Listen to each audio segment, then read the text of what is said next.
गांव डाड हिसार से दर्पण देखने वाले सभी दोस्तों, राजकुमार भारती की नमस्कार। दोस्तों, आज हम एक अच्छी सकारात्मक खबर आपको दिखाने जा रहे हैं। आपको पता ही है, मैं अपने चैनल पर बहुत ही अच्छी अच्छी खबरें दिखाता हूँ। ये नहीं है कि किसी की आलोचना कर दी, किसी का पर्दाफाश कर दिया ना।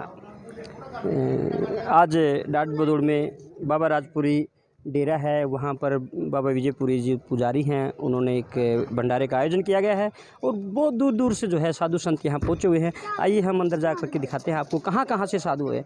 साधु समागम जो है वो एक बहुत किस्मत वाले को मिलता है। इतने ज़्यादा साधुओं की तादाद में साधुओं के दर्शन होना एक किस्मत की बात है। और सनातन धर्म में जो है साधु संतों को बड़ा महत्व दिया गया है। जब से सृष्टि रची गई है तो साधु संतों के बगैर जो है कोई भी हवन कार्य या कोई भी शुभ कार्य है जो नहीं होता। आइए भंडारे का जो है पूरा लुत्फ़ उठाते हैं। एक बात आप लोगों को बताना चाहूँगा कि पूरे जो है गांव का एकत्रित होना, गांव का सहयोग होना किसी भी भंडारे में मुख्य बात है। और पूरा डेड गांव जो मुझे को लग रहा है यहाँ पूरा गांव जो है आया हुआ है, पूरा गांव अपना सहयोग कर रहा है। और श्रद्धा जो भाव होते हैं किसी डेरे के प्रति, किसी मंदिर के प्रति, किसी साधु के प्रति, वो यहाँ देखने को मिल रहा है। आप देख रहे हैं किस प्रकार जो है पूरा प्रांगण जो है, डेरे का जो प्रांगण है पूरा लोगों से खचाखच भरा हुआ है। कोई सेवा कर रहा है, कोई देख रहा है, कोई साधुओं के दर्शन कर रहा है। तो पूरे जो ना एक अच्छे से लुत्फ़ के साथ आप देखते रहे। मैं कहूँगा अपने कैमरे में एक बार दिखाएं भी कितने साधु जो है यहाँ पहुँचे हुए हैं।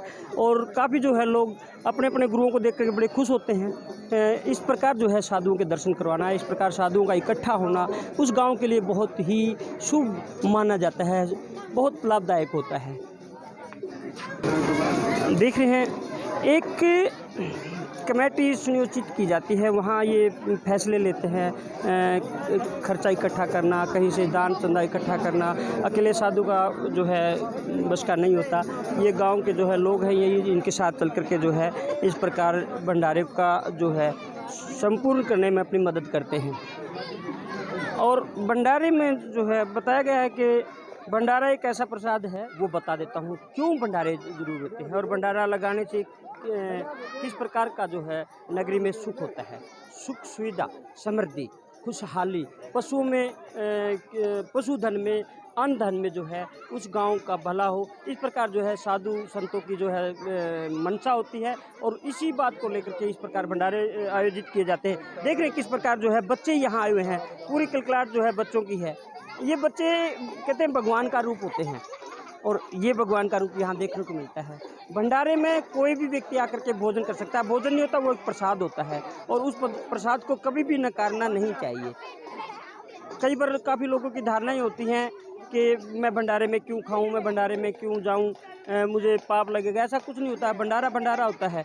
भंडारे में हर व्यक्ति जो है प्रसाद ले सकता है और लेना भी चाहिए, क्योंकि भंडारा ये एक सामूहिक होता है, किसी एक व्यक्ति का नहीं होता। किसी एक व्यक्ति का होता है वो अलग चीज़ है, लेकिन जो व्यक्ति भंडारे में कोई दान देता है वो एक बहुत शुभ माना जाता है और उसी से वो जो है भंडारे चलते हैं। बाबा विचारपुरी डेरा जो है यहाँ, अब जो महंत हैं वो बाबा विजयपुरी जी हैं। बाबा विजयपुरी जी, आज जो आपने भंडारे का आयोजन किया गया है वो क्या क्या कारण होता है इस प्रकार जो है आयोजन होते हैं, साधु समागम जो होता है, क्या कारण होता है स्वामी जी? अभी एक तो कारण ये है कि हमने अभी तपस्या की है बाबा साहब जलधारा की। तो 1 दिसंबर से 10 जनवरी तक हमारी तपस्या चली है। उसकी तपस्या के बाद हमारे को साधु निमंत्रण देना होता है, उनका भोजन दान पुण्य जो भी होता है हम करते हैं। महात्माओं का यही कर्म है, तो इसलिए हम भंडारे का आयोजन करते हैं। जैसा भी होता है ग्रामवासी हमारी सहायता करते हैं, तो ग्रामवासी जैसे इनका भी चून पुण्य लग जाता है और महात्माओं का कर्म बन जाता है। महात्माओं का कर्म बन जाता है, ग्रामवासियों का चून पुण्य लग जाता है। और दान से सब कुछ मिलता ही है। जो दान करेगा, दान से जितने ग्रामवासियों ने दान किया, इनके दुख दलिदर जो भी है, कष्ट है, सुख समृद्धि मिलेगी, दुख दलिदर दूर होंगे इनके। तो सुख समृद्धि होगी, घर में दिक्कत सभी दिक्कतें दूर होंगी। और गांव में, खेत में, जो खलिहान में, उनमें आमदन में, पशु में, इनमें आमदनी होगी। गुरु महाराज इनकी रक्षा करेंगे तो इनके घर में सुख शांति हो, इसलिए हम तपस्या करते हैं। तो कितने साधुओं को बुलाया गया, आप कहाँ कहाँ का निमंत्रण? हमारे तकरीबन काफ़ी हरियाणा में साधु आए हुए हैं। और बुलाया तो बहुतों को हुआ है। महात्मा जी आपसे एक प्रश्न है, क्या नाम प्रभु जी? छोटा दिया नाम है नारायणपुरी। नारायणपुरी जी। बाबा जी बताइएगा, जिस प्रकार पहले साधु संत होते थे, नगरी में एक भिक्षा लेने के लिए जाते थे, आज लगभग देख रहे हैं कि भिक्षाएं लेना छोड़ दिया है। वो भक्तों में कमी आई है या महात्माओं का ऊंचापन हुआ है, क्या है कारण? ये ऐसे है बात, हर एक गद्दी की अलग अलग परंपरा है। कहीं तो अलग के जैसे दूध लेते हैं, भोजन लेते हैं, कहीं खप्पर की अलग चलती है। ये हमारे दरबारों का अलग अलग परंपरा, जो भी यहाँ की कुटिया, यहाँ का आश्रम है, ये गुरु लोगों की चलाई हुई पुरानी परंपरा है। जैसे साधु ने कई अलग की दूध की अलग कर ली, कहीं भोजन की भी अलग लेते हैं साथ में, वो गुरु लोगों की चलाई हुई परंपरा के हिसाब से साधु को करना पड़ता है। जो भी अलग करते हैं वो अलग बोलते हैं उसको। हमारे यहाँ अलग करते हैं जी, आप अलग करते हैं हमारे? हाँ, हमारे जहाँ भी मैं रहा हूँ, मैं दोनों रहा हूँ, जी। तो वहाँ भी मैंने अलग किया है। मेरे अलग से कर्म मनाता हूँ। तो आज जैसे अलग जगाने जब आप जाते हैं महात्मा जी, तो वहाँ लोगों की धारणा कैसी होती है, उनके विचार कैसे होते हैं? देखो, हमारे जहाँ भी मैंने अलग किया है, गुरु महाराज की ऐसी कृपा रही है कि अलग के ऊपर लोगों की धारणा है। आज हरियाणा के अंदर जो अगर साधु है तो अलग की वजह से है, लेकिन अलग करने वाला साधु के कर्म भी देखते हैं लोग, क्योंकि कर्म किस हिसाब से किया है। मैंने अब हमारे डाट गांव में अलग करता हूँ, तो अलग करता हूँ, मेरी खाली एक जोत की अलग होती है, मैं वहाँ से घी इकट्ठा करता हूँ तो अलग लाता हूँ, और बाबा साहब का जोतें लगती है हमारी, तो जिसमें से हमारा एक कण भी हम घी का यूज नहीं करते, उसको खाना हम दुर्लभ मानते हैं, और गांव वासियों का कर्म बन जाता है। गांव वासियों को घर से उठकर नहीं आना पड़ता, उनकी जोत यहाँ बाबा साहब को लग जाती है। हम इसलिए का अलग करते हैं कर्म तो के। क्या संदेशा देना चाहेंगे आप अपने भक्तों को, अपनी नगरी को, अपने साधु समाज को? मेरी नगरी वैसे महाराज नगरी को संदेशा दे कि धर्म कर्म में अपना ध्यान लगाएं। सब कुछ धर्म कर्म में ही लिखा है। धर्म कर्म में लिखा। हाँ, कर्म करोगे तो अच्छा फल मिलेगा, फल की इच्छा तो करनी नहीं। और मेरी तो नगरी मेरे हिसाब से डाट नगरी में मैं रहा हूँ, काफ़ी एरिया में रहा हूँ, डाट नगरी और मेरे को धर्म नगरी ही लगी है। बहुत अच्छी नगरी। ये तो आपके ऊपर निर्भर करता है, कौन साधु किस प्रकार उस नगरी को मार्गदर्शन करता है। क्योंकि नगरी में मैंने है ना, काफ़ी नगरियों में मैं रहा हूँ, 1 2 5 4 शराबी और तरह के बहुत है, लेकिन मेरे डाट नगरी में एक सिंगल आदमी भी ऐसा नहीं है जो मेरे यहाँ पे ऐसा उत्पाद करता हो, दारू पी के आता हो, कोई गलत करता हो, कोई गलत बोलता हो। सारी नगरी 100 की 100 है ना, 101% वास्तव में सही सत्य नगरी है, और मेरा भी इसीलिए दिल लगा, वो कर्म कर रहा हूँ मैं। बहुत बहुत धन्यवाद बाबा विजयपुरी जी, आपने इतना अच्छा संदेश दिया है अपनी नगरी के लिए। और कहते हैं, मैंने ये सुना था कि बाबा जी ने कुछ समय पहले जो है जलधारा की थी। अब जलधारा के ऊपर हम हाँ, और जलधारा की इस बात पे एक बात याद आई। महात्मा जी आप कुछ बताएंगे?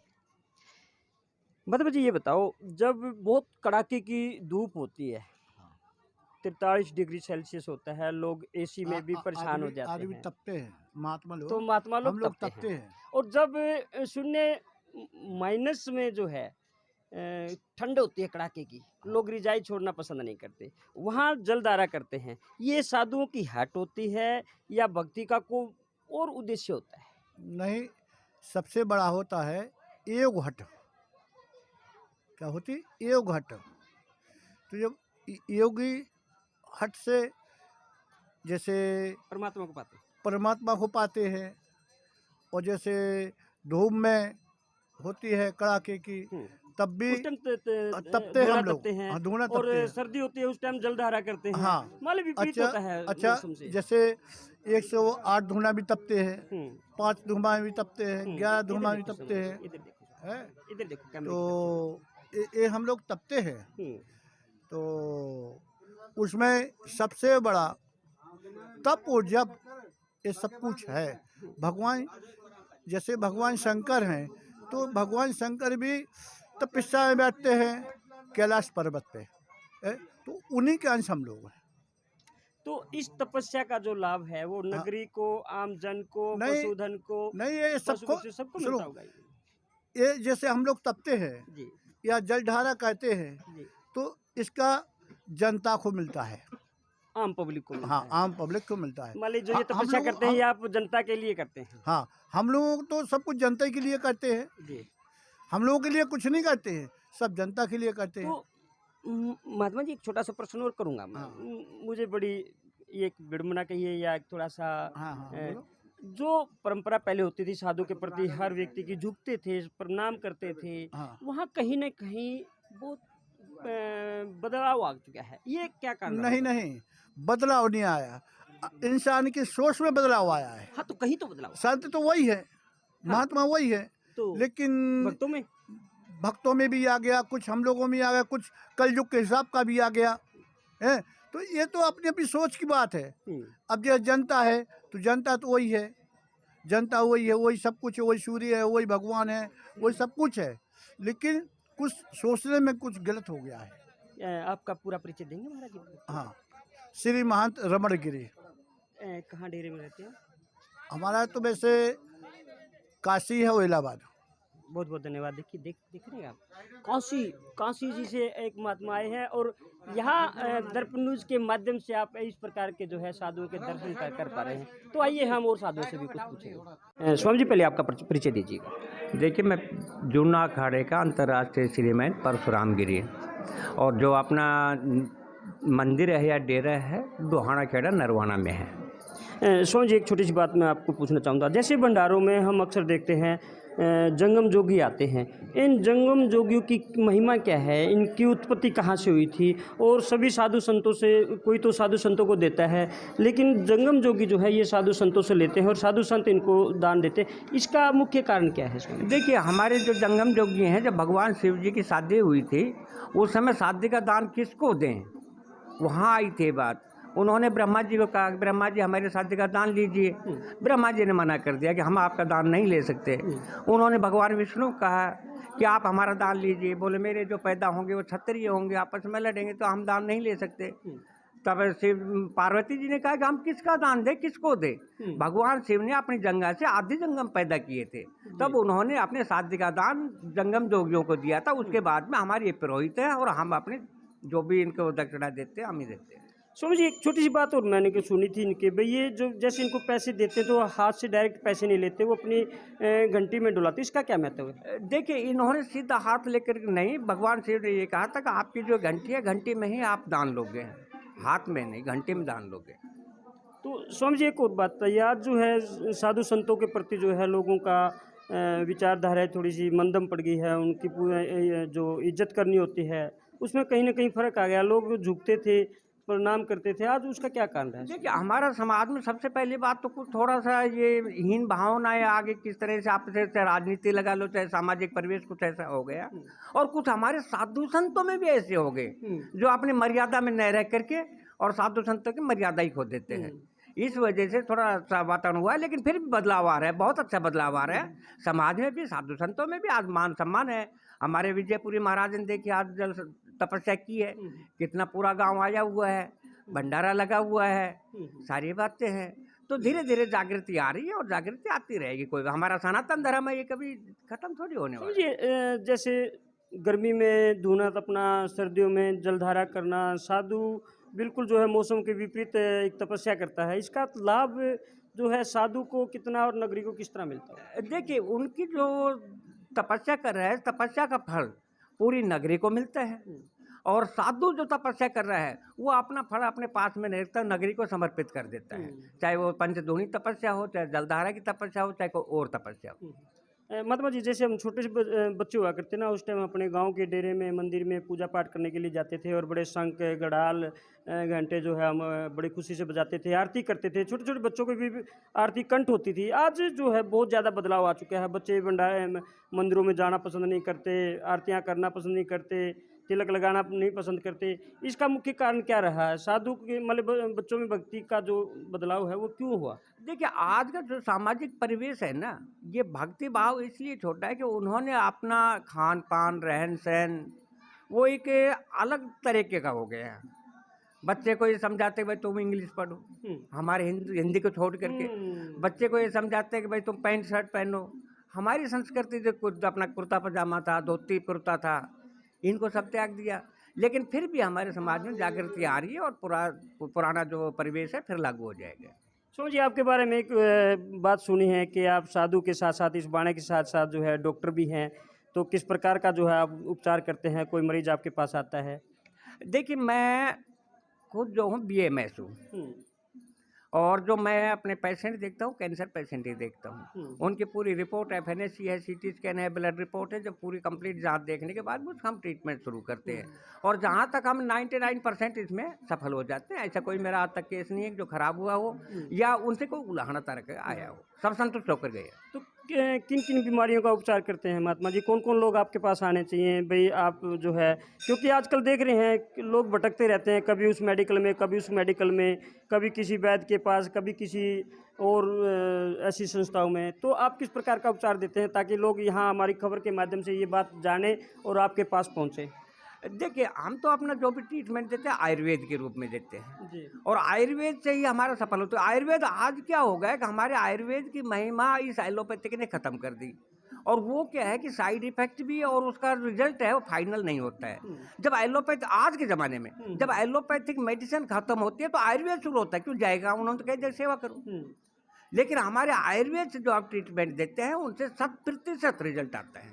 तो आयुर्वेद का जो इलाज है ना स्वामी जी, थोड़ा सा मेरे चैनल के माध्यम से आप लोगों को जागरूक करें कि आयुर्वेद का इलाज ही मेरे हिसाब से सक्षम है। आज आयुर्वेद पे ही रुकना चाहिए व्यक्ति को। थोड़ा सा समय का अभाव होता है मरीज के पास, कुछ दुख तकलीफ पीड़ा होती है, वो आयुर्वेद तो कहते हैं कि आहिस्ता आहिस्ता असर करता है, आहिस्ता आहिस्ता उस पर काम करता है, उसका फ़ायदा जो मिलता है थोड़ा आहिस्ता मिलता है। क्या सही है? देखिए, ऐसा एलोपैथिक मेडिसिन है। अब मैं तो यही कहूँगा जितना जिनको सिखाया जाता है उतना ही कार्य करेगा। अब उससे आगे तो कर ही नहीं सकता, जितना जानता है उतना ही करेगा। और जब उससे काबू से बाहर हो जाती है तब जा करके आयुर्वेद की तरफ बढ़ते हैं।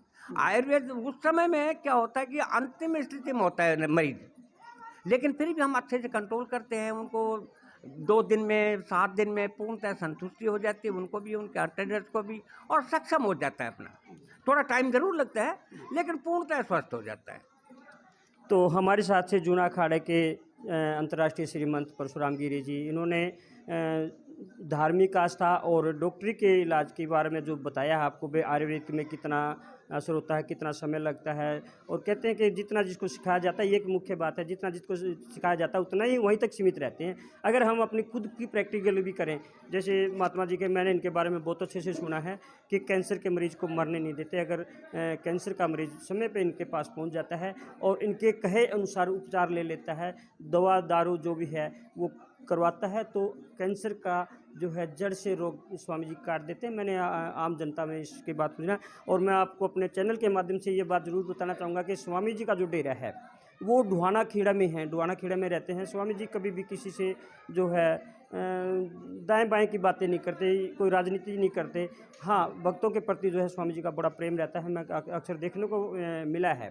तो आज हमारी खुशकिस्मती है जो स्वामी जी के साक्षात जो हमें दर्शन हुए। स्वामी जी आज भंडारे में अपना उपस्थित हुए हैं और आज हमें जो है अपने कैमरे पे बोलने का स्वामी जी ने समय दिया है। मैंने कई बार कोई प्रयास किया है कि स्वामी जी से कुछ जो है जानूं मैं कि आखिर की आप किस प्रकार का इलाज करते हैं, क्योंकि मेरी एक धारणा रहती है, मैं अपना कोई बढ़िया फंक्शन छोड़ देता हूं, लेकिन कोई मरीज़ अगर मेरे को कहता है कि मेरे को कहीं उपचार के लिए लेकर चले, तो चाहे PGI चंडीगढ़ है, चाहे PGI रोहतक है, चाहे कानपुर है, मैं चला जाता हूं।